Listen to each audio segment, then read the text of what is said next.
Советниците на вчера одржаната седница позитивно се изјаснија по однос на точката за доделување парична помош на семејството Давчевски. Според одлуката, ќе им бидат доделени 30.000 денари. Куќата на семејството целосно изгоре во пожар кој се случи пред околу 2 недели.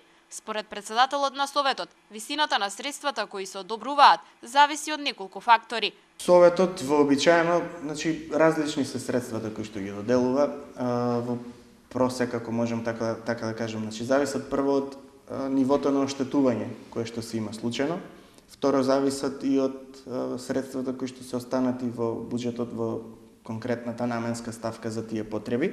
Местото е целосно расчистено и сега семејството очекува да започнат градежните работи за изградба на новиот дом.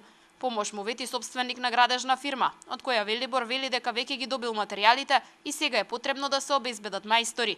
Во меѓувреме, Црвениот крст, дел од граѓаните и фирмите, обезбедија помош за семејството.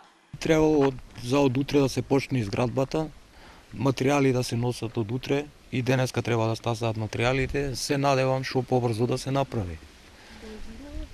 Материјалите се прибрани, има материјали, само треба да се донесат. Парична помош во висина од 30.000 денари за семејството вети и градоначалникот Чадиев, како и Министерството за труд и социјална политика. На вчерашната седница, Советот одобри 15.000 денари за семејството Хусеинови, чиј што дом неодамна беше поплавен.